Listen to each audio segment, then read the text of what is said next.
சிம்மம், எதிர்நீச்சல் போட்டு சாதிக்கும் திறன் படைத்த செயல்திறன் மிக்க சிம்மராசி அன்பர்களே. மனம் திருப்திப்படும் வகையில் பொருளாதாரம் நிலையாக இருக்கும்.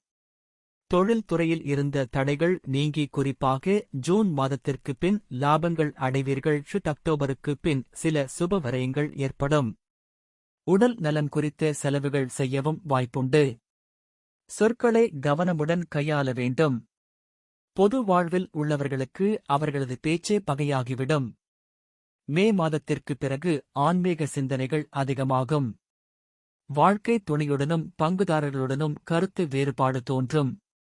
வாழ்க்கை துணைவர் பண விஷயங்களில் கவனமுடன் நடந்து கொள்ள வேண்டும். சிலர் வழக்குகளை சந்திப்பார்கள். பிள்ளைகள் கல்வி மற்றும் வேலையில் ஜூனுக்கு பிறகு சீரான முன்னேற்றம் ஏற்படும். ஆனால் கருத்து வேறுபாடு ஏற்படும்.